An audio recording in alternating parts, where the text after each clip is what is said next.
Good day, everyone.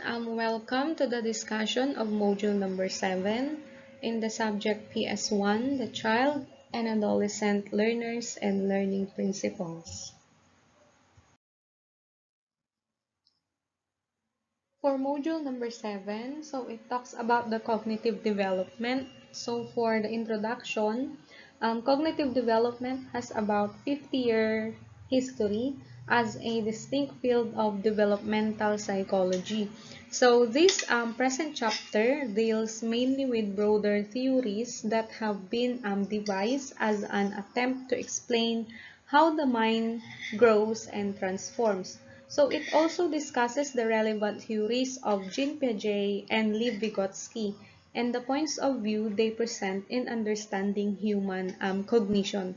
So for this module class, it will focus on the cognitive theory of Jean Piaget and Liv Vygotsky. So the objectives are as follows. So at the end of the module, students should be able to, number 1, develop cognitively stimulating learning materials and activities. Number 2, conduct a class discussion on how the brain works.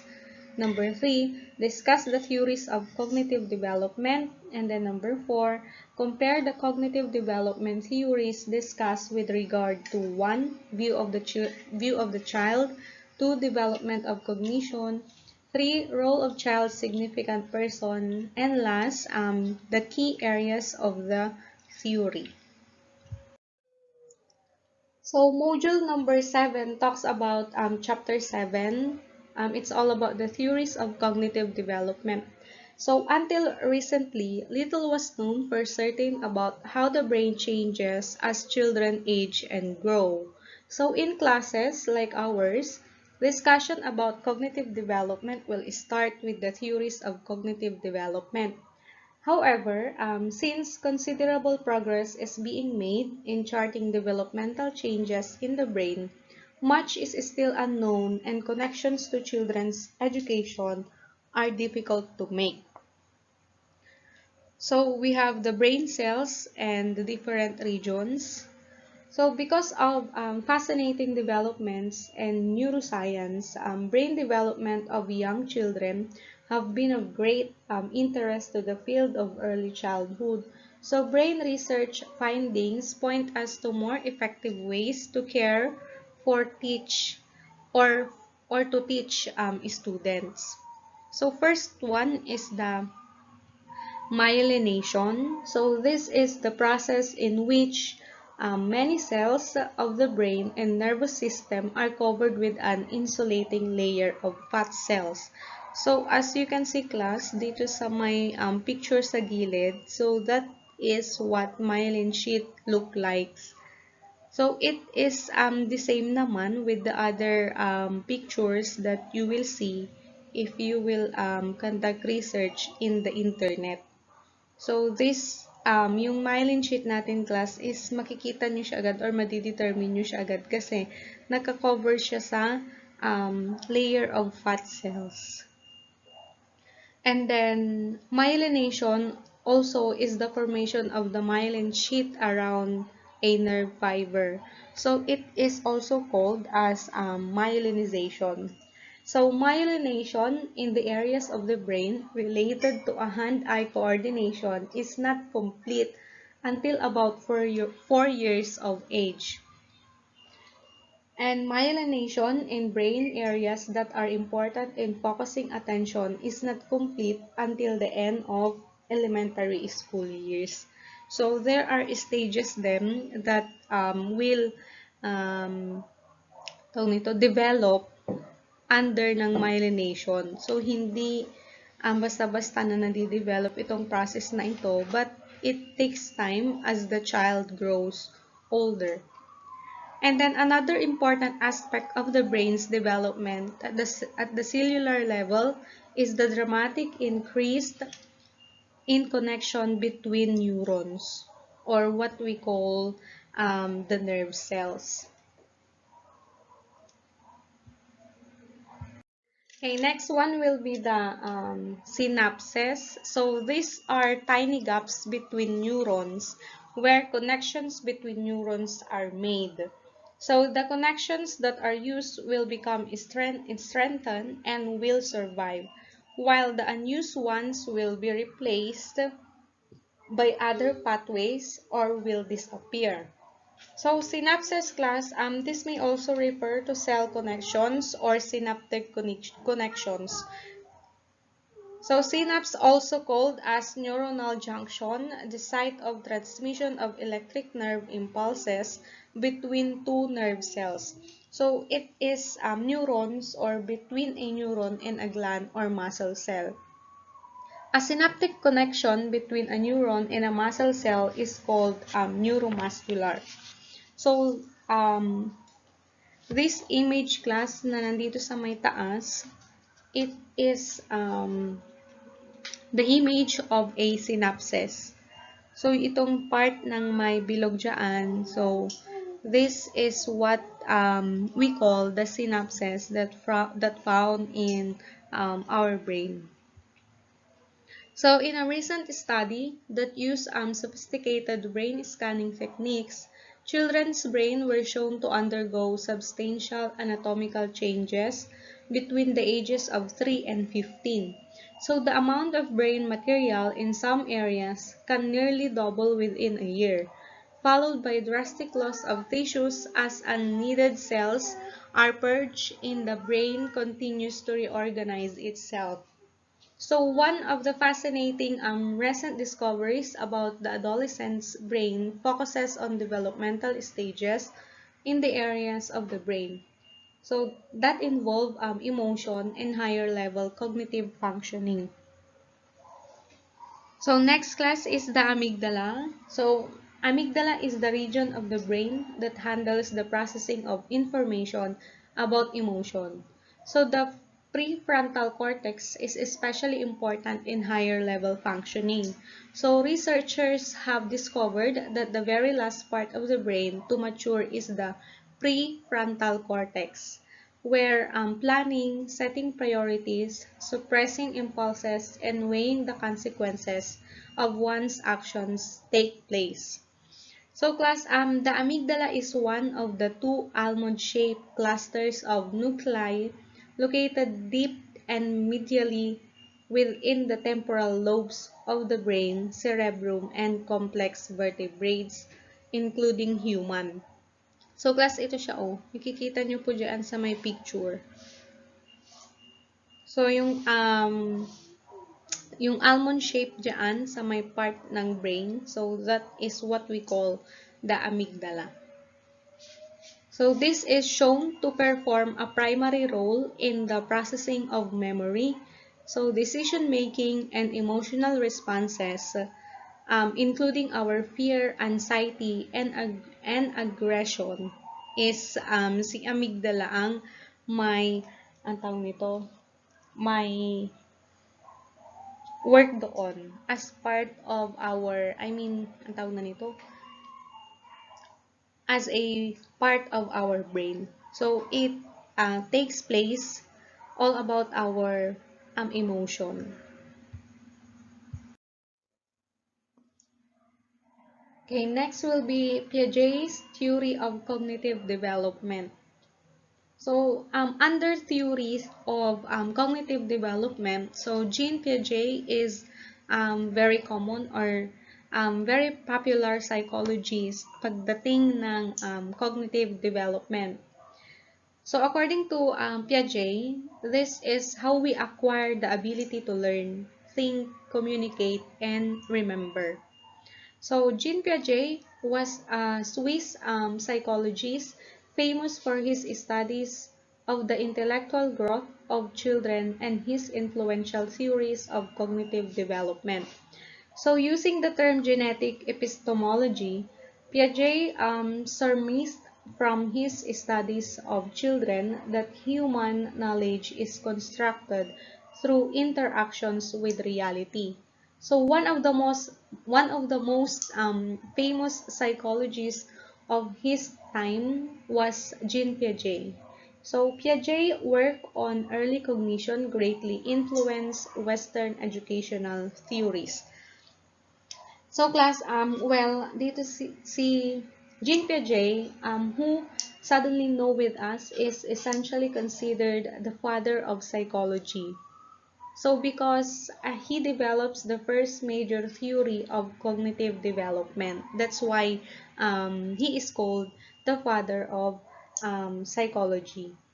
Piaget was a stage theorist who devised a domain general account and who believed that learning was experience-based.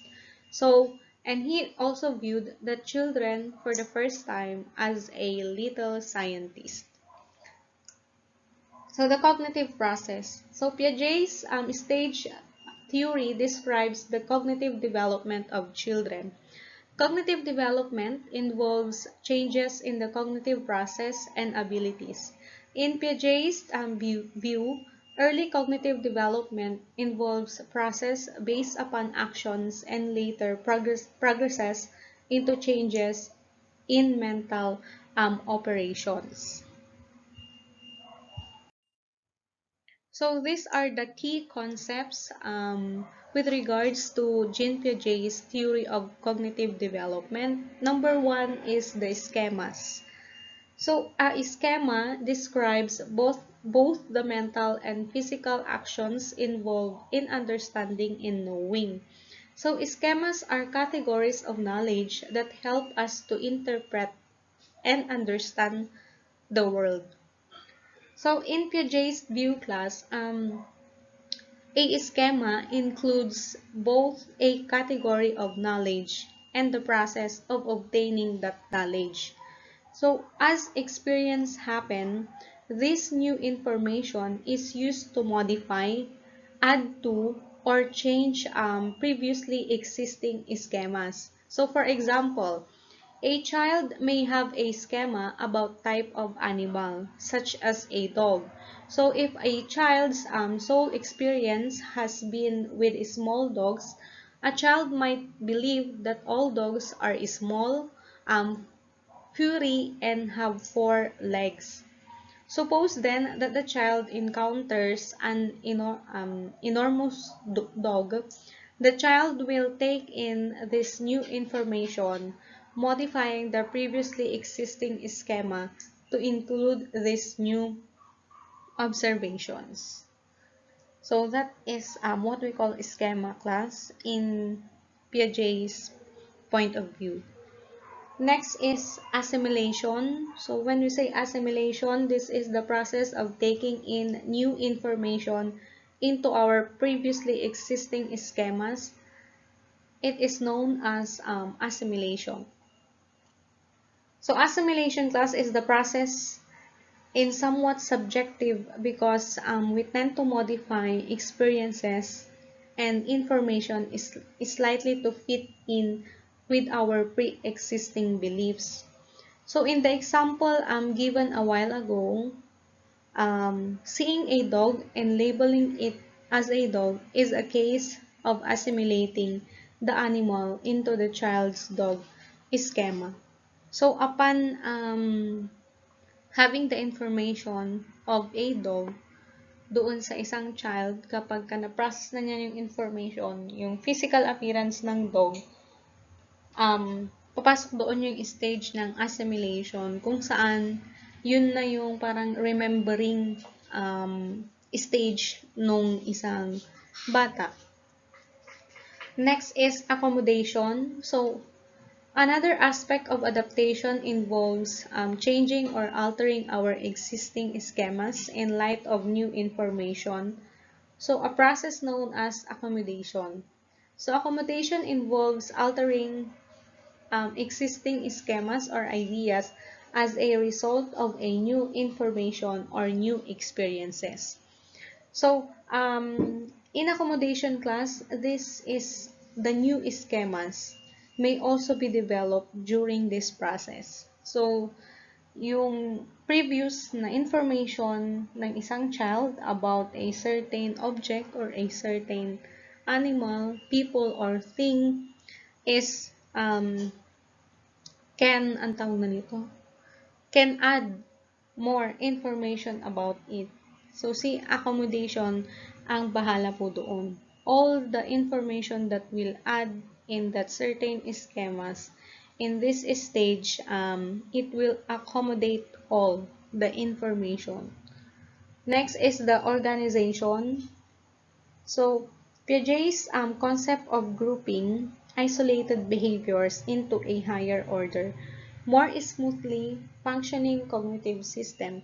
So, the grouping or arranging of items into categories are also called organization.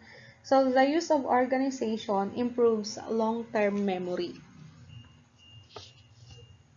Next is equilibrium. So Piaget believed that all children try to strike a balance between assimilation and accommodation, which is achieved through a mechanism Piaget called equilibrium. So in equilibrium class, as a children progress through the stage of cognitive development, it is important to maintain a balance between applying previous knowledge assimilation or the assimilation and changing behavior to account for new knowledge, yung accommodation na tinatawag. So, equilibration helps explain how children can move from one stage of thought to the next or to the following stage. So, next will be the Piaget's stages of cognitive development. So now let's talk about the stages of cognitive development by Jean Piaget. So we have stages to talk about. We have four. Number one is sensory motor stage, pre-operational stage, concrete operational stage, and the last stage will be formal operational stage.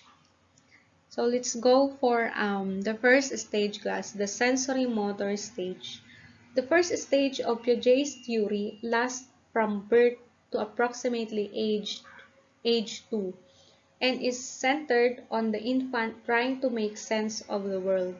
During the sensory motor stage, an infant's knowledge of the world is limited to their sensory perceptions and motor activities.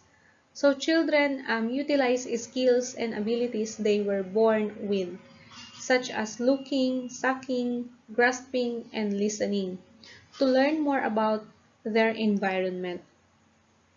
So these are the major characteristics and developmental changes in this stage class. Number one, the infant knows the world through their movements and sensations. Second, children learn about the world through basic actions such as sucking, grasping, looking, and listening.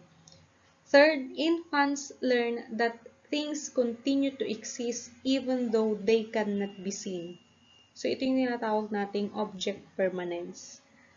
Fourth, they are separate beings from the people and objects around them.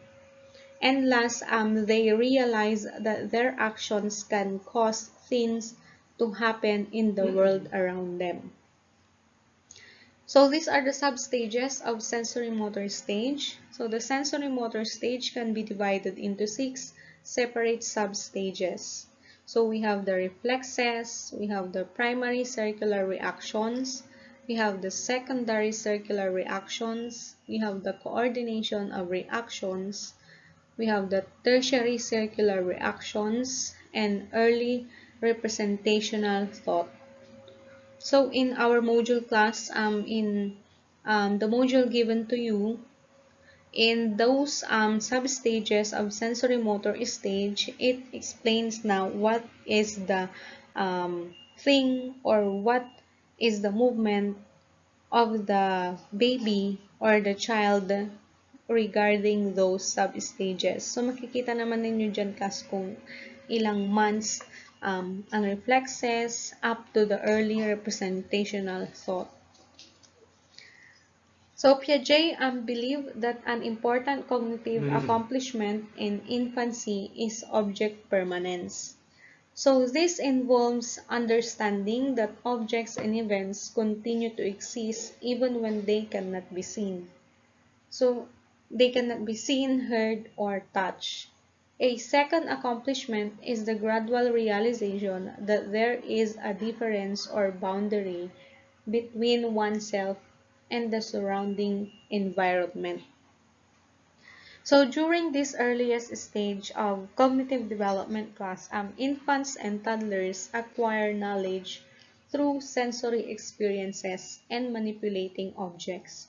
So a child's entire experience at the earliest period of this stage occurs through basic reflexes, senses, and motor responses.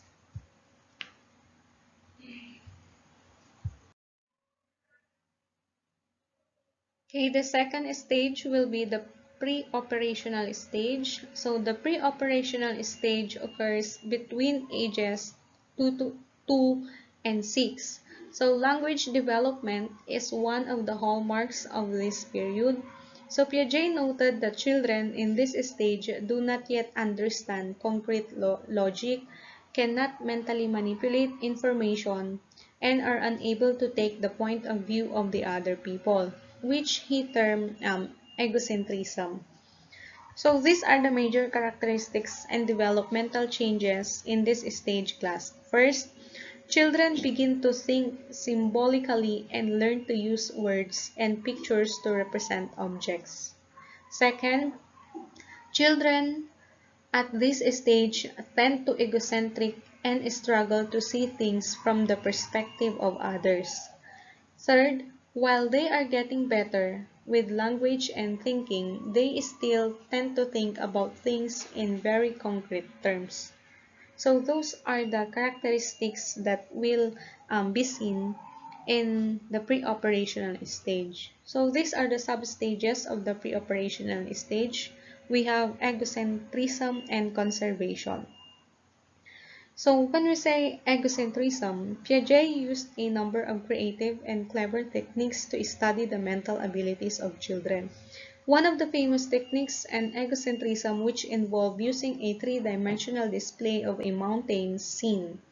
Children are asked to choose a picture that showed the scene they had observed.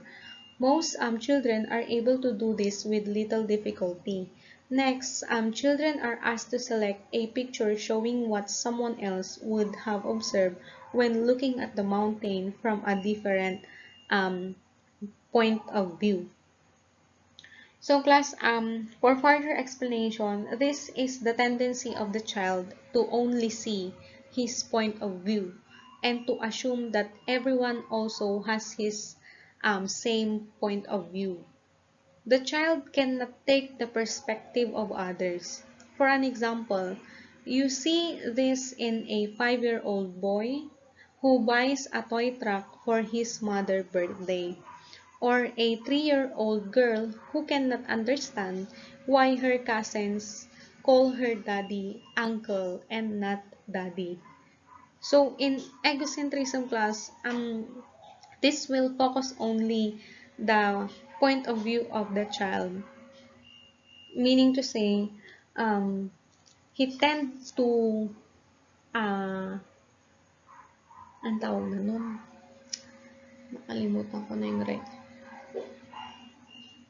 he tend to see point of view with other people the same ng point of view niya in that object, in that person, or in that thing.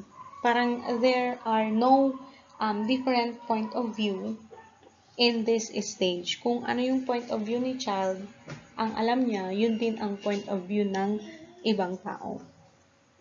Next is conservation. So, another well-known experiment involves demonstrating a child's understanding of conservation. In one conservation experiment, equal amounts of liquid are poured into two identical containers. The liquid in one container is then poured into a different shaped cup, such as a tall and thin cup, or a short and wide cup. Children are then asked which cup holds the most liquid. Despite seeing that the liquid amounts were equal, children almost always choose the cup that appears fuller. So in conservation class, this is the ability to know that certain properties of objects like number, mass, volume, or area do not change even if there is a change in appearance.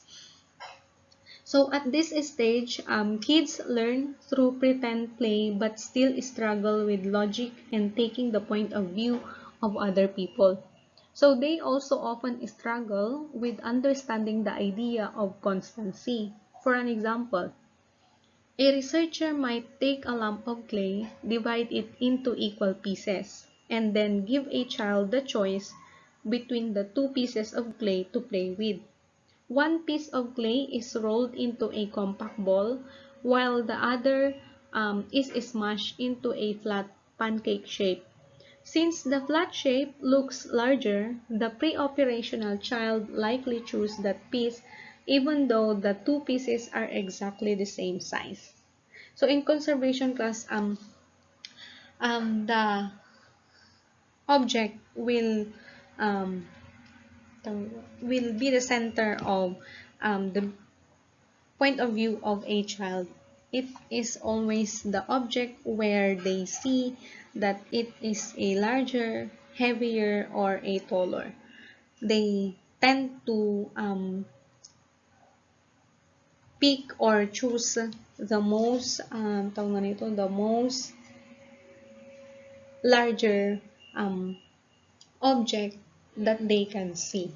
Although it is a it is the same amount.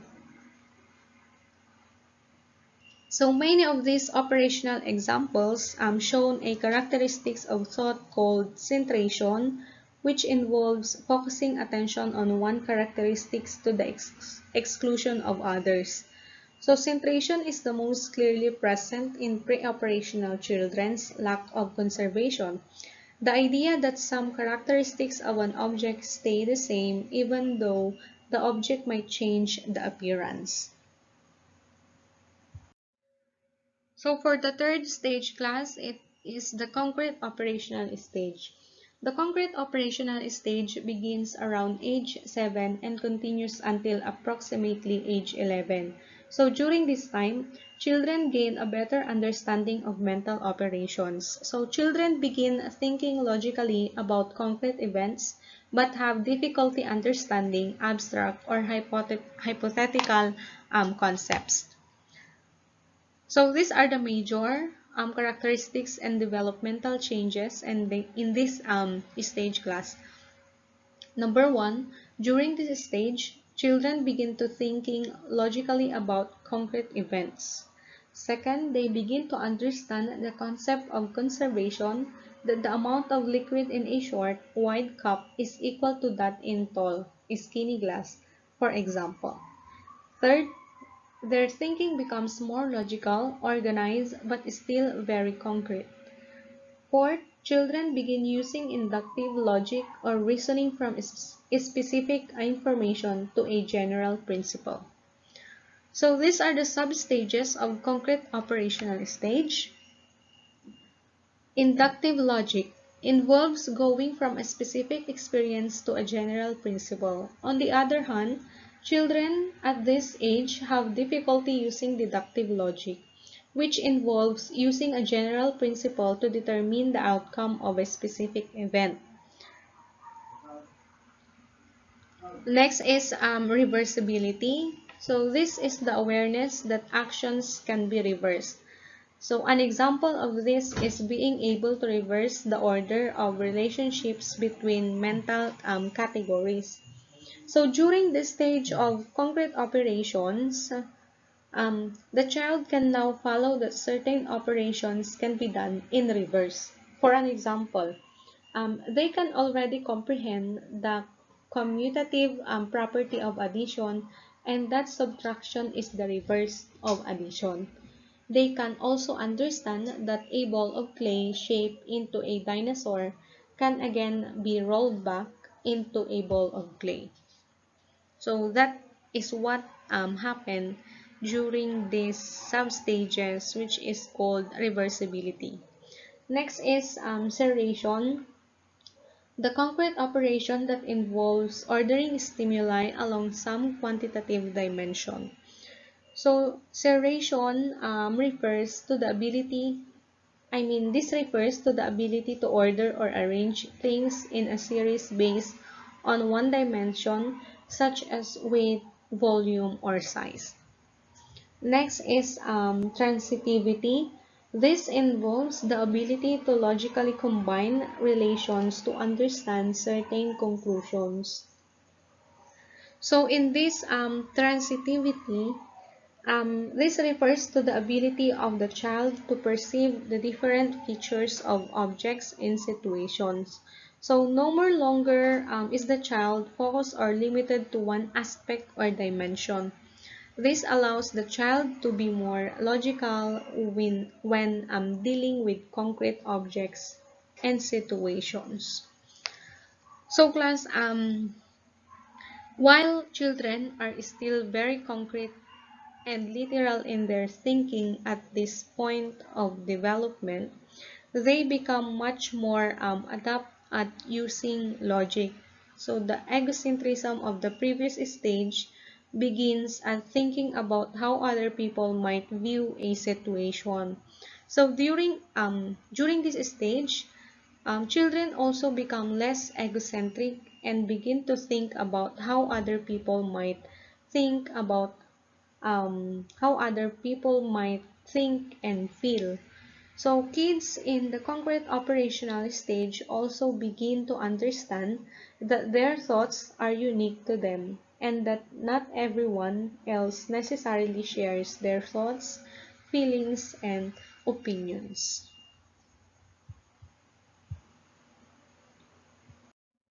So for the last stage class, it is the formal operational stage. The formal operational stage begins at approximately age 12 to adulthood. During this time, people develop the ability to think about abstract concepts. Skills such as logical thought, deductive reasoning, and systematic planning also emerge during this stage. So these are the major characteristics and development changes in the formal operational stage. First, at this stage, the adolescent or young adult begins to think abstractly and reason about hypothetical problems. Second, abstract thought emerge. Third, teens begin to think about more about moral, philosophical, ethical, social, and political issues that require theoretical and abstract reasoning. And then fourth, they begin to use deductive logic or reasoning from general principle to specific information. So these are the key terms under formal operational stage. Number one is deductive logic. So it requires the ability to use a general principle to determine a specific outcome.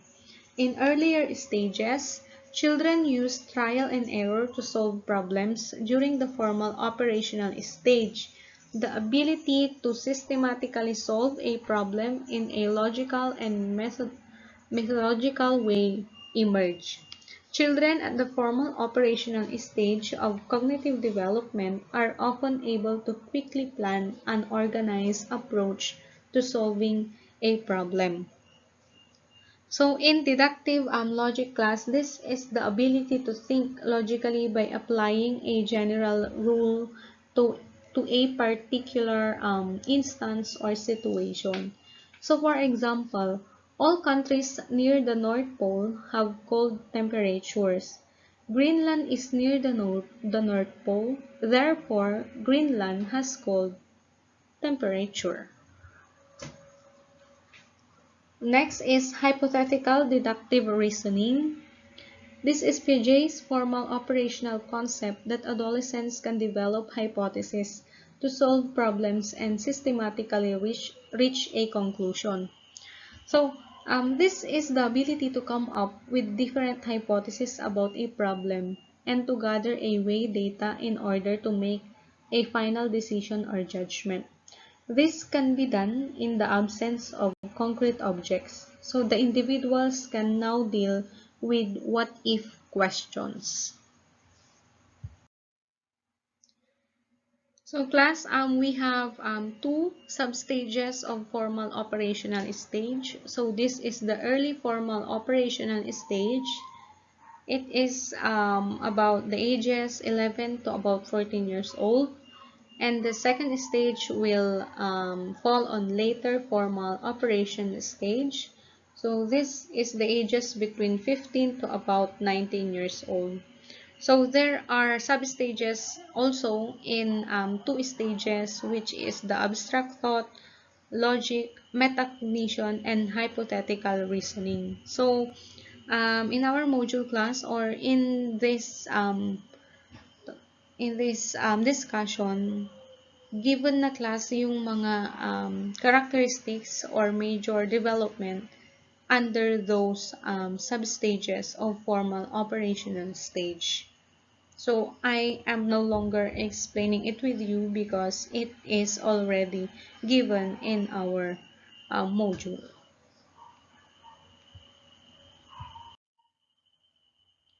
Okay, next we'll go for Liv Vygotsky theory of cognitive development.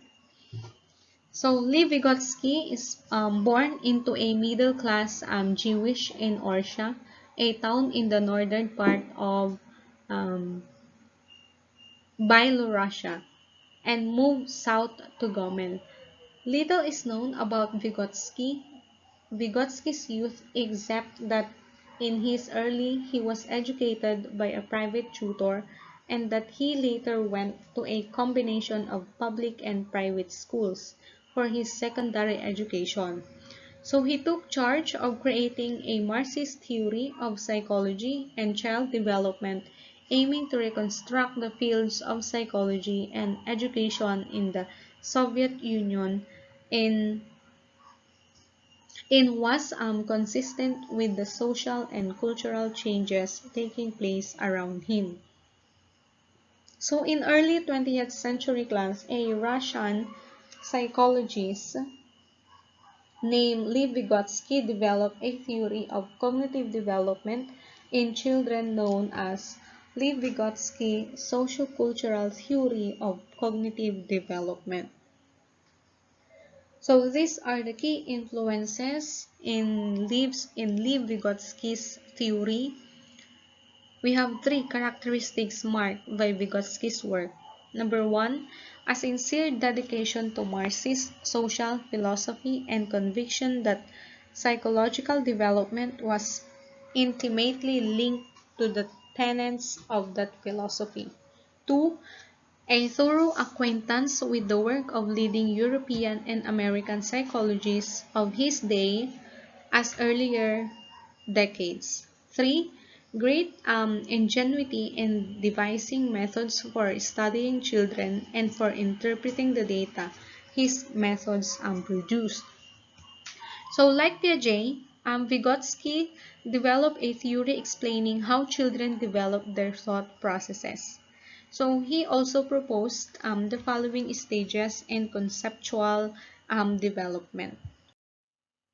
So, we have stage 1. Thinking in unorganized conjuries or heaps.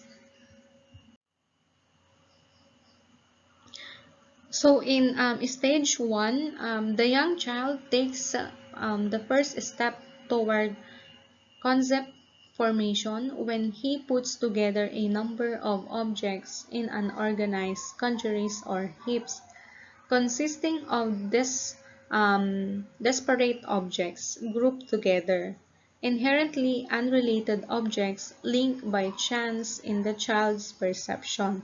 So at that stage, word meaning denotes nothing more to a child than a vague syncretic conglomeration of individual objects that have somehow or other coalesced into an image in his mind. So many words have in part the same in the meaning to the child and the adult, especially words referring to concrete objects in the child's habitual surroundings. So the child's and the adult meanings of a word often meet, as it were, in the same concrete object in these suffixes to ensure a mutual understanding. Next, we have the stage 2, thinking in complexes. So the second major phase on the way to concept formation comprises many variations of what we shall call thinking in complexes. In a complex, the bonds between its components are concrete and factual rather than abstract and logical. So spontaneous complex formations make up the entire first chapter of the developmental history of children's words. So a child's use of qua to designate first a duck swimming on the pond, then any liquid including the milk in his bottle, when he happens to see a coin with an eagle on it, the coin is also called a qua, and then any round coin-like object. This is typical of a chain complex, or one amongst a number of varieties of thinking in complexes. Each new object included has some attribute in common with another element, but the attributes undergo endless changes. So at the complex stage, word meanings as perceived by the child refer to the same objects that the adult has in mind, which ensures understanding between child and adult. But that child thinks the same thing in a different way. By means of different mental operations, complex thinking begins the unification of scattered impressions by organizing discrete elements into a groups. It creates the basis for later generalization. So in stage 2, we also have different complexes. We have associative, collection, chain, diffuse, and pseudo-concept complexes. So in those complexes class, there are examples given in here. Um, in as you can see, there are examples na given so that you can really understand what those complexes are. Okay, next we have the stage 3, thinking in concepts. Um, to form such a concept, it is also necessary to abstract, to single out elements, and to view the abstracted elements apart from the totality of the concrete experience in which they are embedded. In the actual development of the child's thinking, the above-mentioned functions, generalization and abstraction, are closely intertwined. The greatest, um, the greatest difficulty of all is the application of the concept, finally grasped and formulated at the abstract level, to new concrete situations that must be viewed in these abstract terms. So, as we know from investigations of the process of concept information, a concept is more than the sum of certain associative bonds formed by memory. So, more than a mere mental habit, it is a complex and genuine act of thought that cannot be taught by drilling but can be accomplished only when the child's mental development itself has reached the requisite level. So the development of concepts or word meanings presupposes, presupposes the development of many intellectual functions: deliberate attention, logical memory, abstraction, and the ability to compare and to differentiate.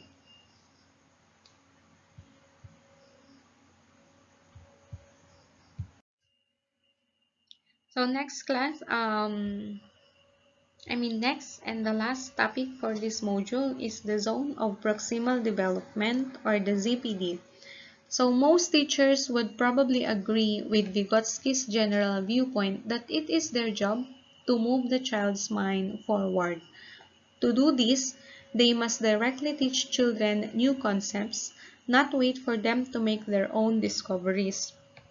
At the same time, however, teachers know that they cannot teach any concept to any child. They cannot, for example, effectively begin teaching algebra to most first graders. Teachers need of determining the kinds of lessons that children are ready for. So Vygotsky called the distance that children can perform beyond their current level the zone of proximal development.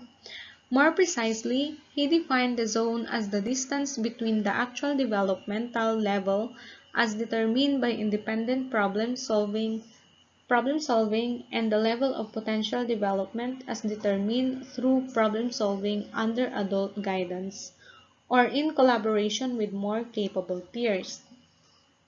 The zone of proximal development, Vygotsky's hope, would give educators a much better indication of each child's true potential.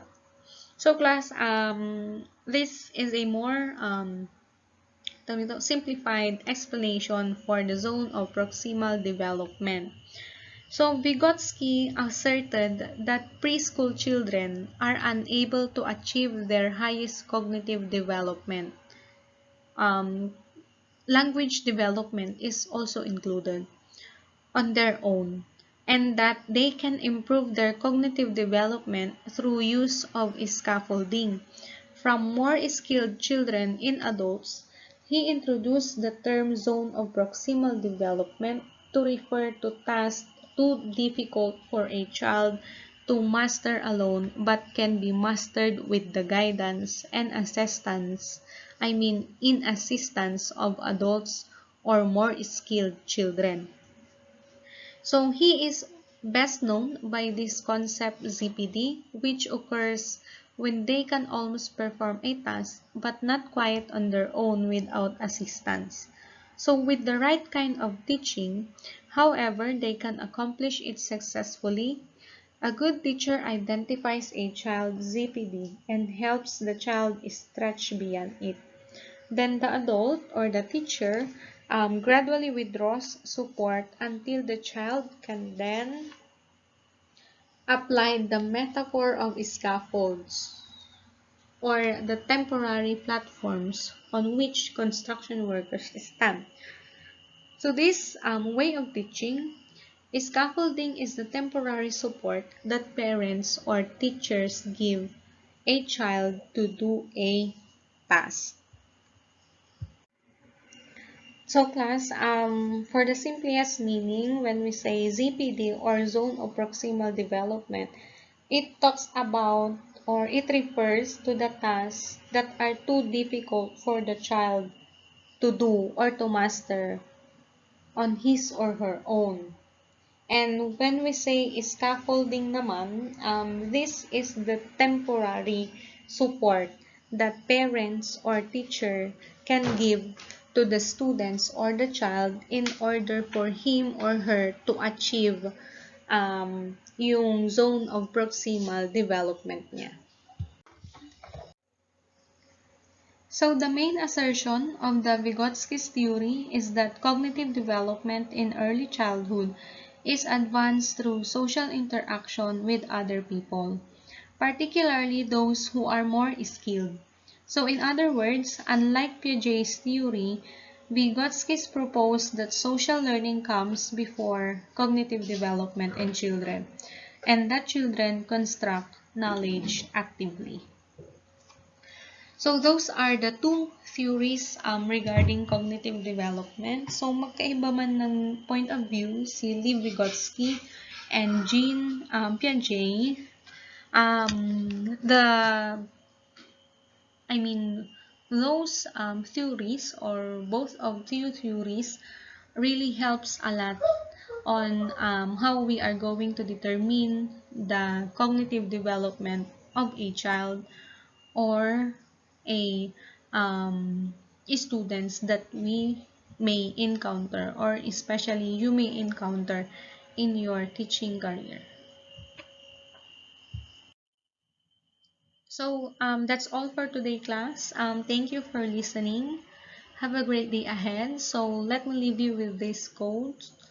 With this quotation comes from Jean Piaget. The principal goal of education is to create men who are capable of doing new things, not simply of repeating what other generations have done.